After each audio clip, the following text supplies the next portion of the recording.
मैं doctor Vinay Singh Yadav, associate professor राजकीय महाविद्यालय बहरोड, आपका इस कक्षा में स्वागत करता हूं, अभिनंदन करता हूं। और आज हम एक और महत्वपूर्ण राजनीतिक विचारक चिंतक के बारे में चर्चा करेंगे और वो हैं कार्ल मार्क्स। कार्ल मार्क्स के बारे में एक रोचक टिप्पणी मैक्सी महोदय ने की है कि निष्पक्ष रूप से उस व्यक्ति के विषय में कुछ कहना बहुत कठिन हो जाता है जिसे लाखों व्यक्ति ईश्वर की भांति पूजते हैं और अन्य लाखों पिशाच मानकर घृणा करते हों। यदि मार्क्स के अध्ययन की आवश्यकता का प्रश्न हटाया जा सके तो इन कटु आलोचनाओं से बचा जा सकता है, परंतु उस व्यक्ति को कैसे भुलाया जा सकता है जिसके विचारों ने विश्व को प्रतिद्वंदी शिविरों में बांट दिया हो।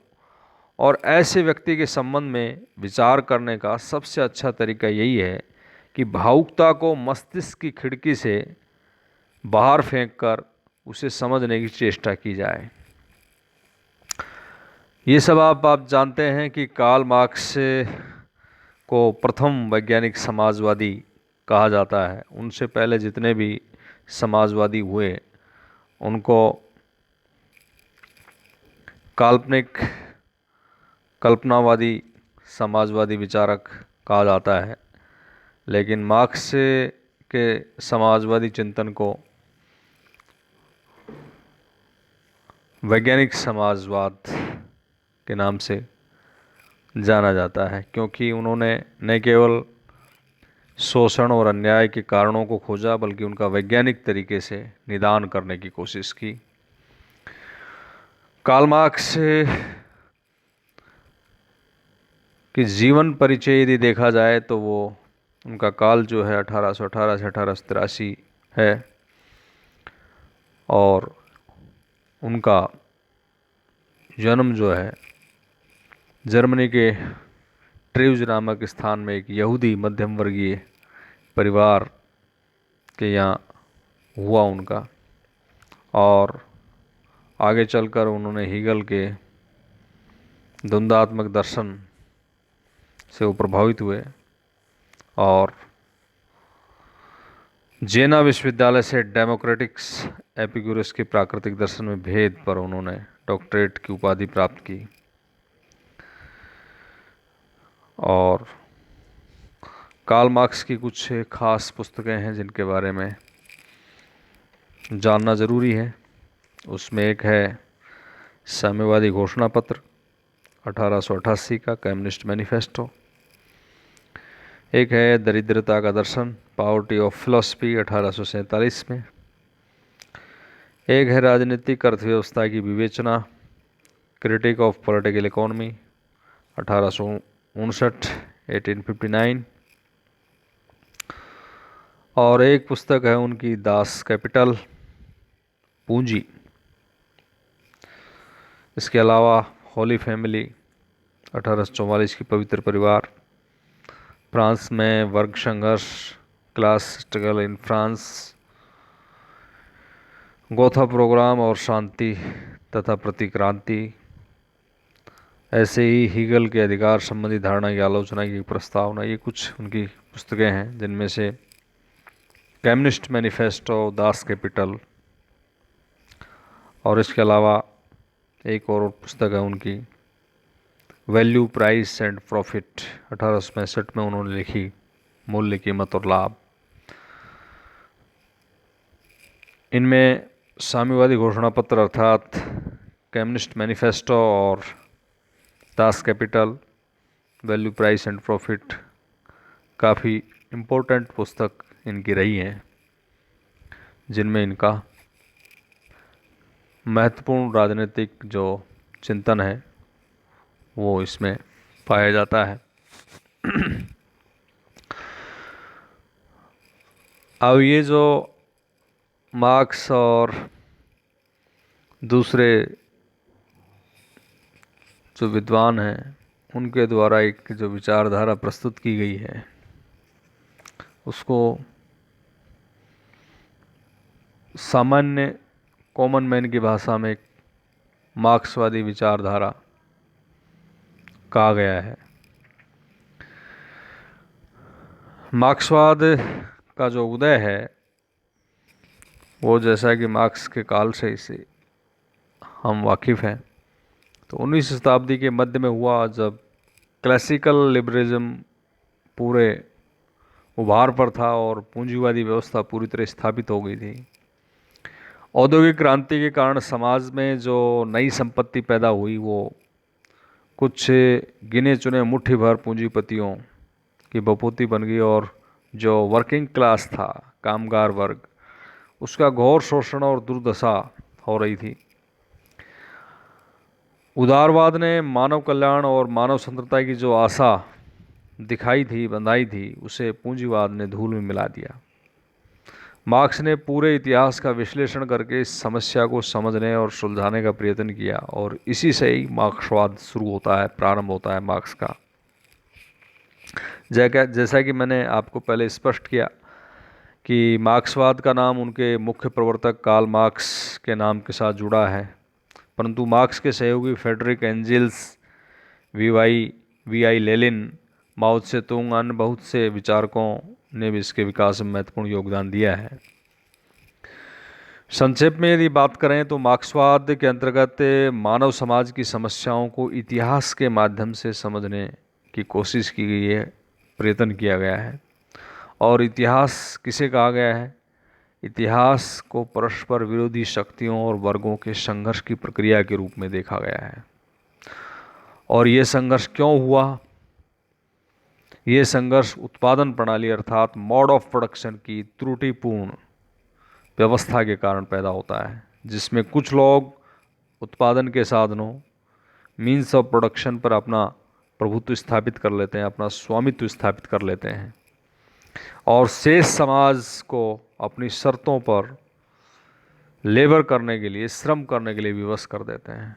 और इससे धनवान और निर्धन वर्ग अर्थात हैव्स और हैव नॉट दो वर्ग अस्तित्व में आते हैं, जिनको क्रम से प्रभुत्वशाली और पराधीन वर्ग, डोमिनेंट और डिपेंडेंट क्लास के रूप में जाना जाता है। इन दोनों वर्गों के हितों में सामंजस्य की कोई संभावना नहीं होती, और पूंजीवाद में इनका जो संघर्ष है वो चरम पर पहुंच जाता है। मार्क्स विश्व भर के जो कामगार वर्ग हैं, विश्व भर के जो मजदूर वर्ग हैं, वर्किंग क्लास है, उसको संगठित करके पूंजीपतियों के विरुद्ध क्रांति करने का एक आह्वान करते हैं, और क्रांति के बाद उत्पादन के जो प्रमुख साधन हैं उन पर सामाजिक स्वामित्व स्थापित हो जाता है, और उससे समाजवाद की नींव रखी जाती है। और इस अवस्था में पूंजीवाद के जो अंतिम अवशेष हैं उनको हटाने की कोशिश की जाती है, और सभी स्वस्थ व्यक्तियों को के लिए श्रम को अनिवार्य बना करके उत्पादन की शक्तियों का पूर्ण विकास इसमें किया जाएगा, और फिर सामाजिक आवश्यकताओं की पूर्ति होगी, और समाजवाद की एक विकसित अवस्था आएगी जिसमें सामाजिक भेदभाव समाप्त हो जाएंगे और वर्गहीन समाज की स्थापना होगी, और एक साम्यवादी अवस्था आएगी। तो ये मार्क्स का अपना एक थॉट है, एक चिंतन है, और उस व्यवस्था के बारे में उन्होंने कुछ महत्वपूर्ण सिद्धांतों का प्रतिपादन किया है, कुछ महत्वपूर्ण उनकी सैद्धांतिक धारणाएं हैं, जिसमें एक है द्वंद्वात्मक प्रणाली, द्वंद्वात्मक भौतिकवाद, इतिहास की आर्थिक व्याख्या, वर्ग संघर्ष, अतिरिक्त मूल्य का सिद्धांत, क्रांति। तो ये कुछ अवधारणाएं हैं जिन पर थोड़ी सी हमें चर्चा कर लेनी चाहिए। तो उसमें जो उनका द्वंद्वात्मक भौतिकवाद है वो मार्क्स का एक दार्शनिक आधार प्रस्तुत करता है, और ये सिद्धांत भौतिकवाद की मान्यताओं को द्वंद्वात्मक पद्धति के साथ मिलाकर सामाजिक परिवर्तन की एक व्याख्या देने की कोशिश करता है। इसमें फिलॉसफी की एक शाखा है तत्व मीमांसा, और उसकी एक उपशाखा है ऑन्टोलॉजी यानी सत्ता मीमांसा। इसमें इस विषय पर चर्चा की जाती है कि सृष्टि का सार तत्व क्या है। तो इसमें भौतिकवाद और अध्यात्मवाद परस्पर दो विरोधी उत्तर प्रस्तुत करते हैं। तो उसमें अध्यात्मवाद, चेतनवाद या प्रत्ययवाद के अनुसार सृष्टि का जो सार तत्व है वो आत्मा है, स्पिरिट है, चेतना है, प्रत्यय है, आइडिया है। दूसरी तरफ भौतिकवादी जो विचारक हैं वो ये मानते हैं कि सृष्टि का मूल तत्व जो है वो जड़ पदार्थ है, अर्थात मैटर है। और इस द्वंद्वात्मक पद्धति का जो आधुनिक समय प्रतिपादन है वो हीगल के द्वारा किया जाता है। और हीगल के चिंतन की प्रणाली की मुख्य मान्यता को मार्क्स स्वीकार करके अपने विचारों के अनुकूल इसमें परिवर्तन वो करते हैं। द्वंद्ववाद को मार्क्स ने हीगल के चिंतन से ग्रहण किया है और वो कहते हैं कि उन्होंने इस तत्व को स्वीकार किया है, लेकिन इसमें कुछ उन्होंने सिद्धांत में कुछ चेंज किया है जो हम पहले आपको स्पष्ट कर चुके दर्शन शास्त्र के संदर्भ में, कि जो मूल तत्व है अर्थात हीगल का जो द्वंद्वात्मक सिद्धांत है या प्रणाली है, उस सिद्धांत में आत्म तत्व और आध्यात्मिक पक्ष पर जोर दिया गया है। लेकिन मार्क्स हीगल के द्वंद्वात्मक सिद्धांत को स्वीकार तो करते हैं, लेकिन उसके आध्यात्मिक पक्ष को स्वीकार नहीं करते हैं, क्योंकि मार्क्स जो है वो एक भौतिकवादी विचारक है। और इस संदर्भ में मार्क्स ने कहा भी है कि मैंने हीगल के दर्शन को सिर के बल खड़ा पाया, अतः मैंने उसे पैरों के बल खड़ा कर दिया। इस कथन का तात्पर्य क्या है? इस कथन का आशय ये है कि हीगल के दर्शन में आध्यात्मिक तत्व प्रधान है और मार्क्स ने हीगल के सिद्धांत की मूल मान्यताओं को स्वीकार करते हुए भी उसे भौतिक तत्व पर आधारित कर दिया है। तो ये हम अब जानने की कोशिश करेंगे कि ये द्वंद्वात्मक पद्धति क्या है, ये डायलेक्टिकल मेथड है क्या। तो द्वंद्वात्मक प्रणाली विरोधों की एकता का सिद्धांत है। ये संघर्ष और सामंजस्य की प्रक्रिया से जनित प्रगति का एक नियम है। द्वंद्वात्मक शब्द की जो उत्पत्ति है वो यूनानी शब्द डायलिगो से हुई है और डायलिगो शब्द का यूनानी अर्थ है विवेचन करना, वार्तालाप की कला। हीगल का द्वंद्वात्मक जो सिद्धांत है वो डायलिगो शब्द से प्रेरणा लेता है और इसका आशय यह है कि विचारों के टकराव से सत्य प्रकट होता है। हीगल के अनुसार द्वंद्वात्मक का प्रमुख विचार यही है कि विरोधी तत्वों, प्रवृत्तियों के संघर्ष और सामंजस्य के द्वारा सत्य और प्रगति को प्राप्त किया जा सकता है। हीगल ने इस धारणा को सत्य की खोज में लगाकर इसका प्रयोग इतिहास के विकास को समझने के लिए किया है। और इस द्वंद्वात्मक पद्धति में 3 पक्ष हैं: वाद यानी थीसिस, प्रतिवाद एंटीथीसिस और संवाद यानी सिंथेसिस। वाद किसी प्रस्थापना की पुष्टि करता है, प्रतिवाद उसका खंडन करता है और वाद प्रतिवाद में जो सत्यांश है उसे संवाद अपने आप में समेट लेता है। इस प्रकार उसे हम यथार्थ के समीप मानते हैं। लेकिन जब हम देखते हैं कि संवाद का गहराई से निरीक्षण करें तो उसमें भी त्रुटि नज़र आती है और यही संवाद फिर से वाद का रूप धारण कर लेता है। इस तरह से वाद प्रतिवाद संवाद की जो त्रयी प्रक्रिया है वो शुरू हो जाती है और ये त्रयी की निरंतरता से विचार तब तक आगे बढ़ता है जब तक अंतिम सत्य तक नहीं पहुंचा जाता। अंतिम सत्य तक जब तक नहीं पहुंच जाते तब तक ये प्रक्रिया चलती रहती है। तो ये हीगल की द्वंद्वात्मक पद्धति है जिसका मार्क्स ने इस्तेमाल किया है। हीगल ने इस पद्धति द्वंद्वात्मक पद्धति या द्वंद्वात्मक सिद्धांत में, ये द्वंद्वात्मक जो सिद्धांत है इसमें 3 नियम और बताएं, 3 नियमों के ऊपर यह आधारित है। एक तो संख्यात्मक चीज़ों में गुणात्मक और गुणात्मक चीज़ों में संख्यात्मक परिवर्तन होते हैं। दूसरा, विरोधी तत्वों की एकता का नियम।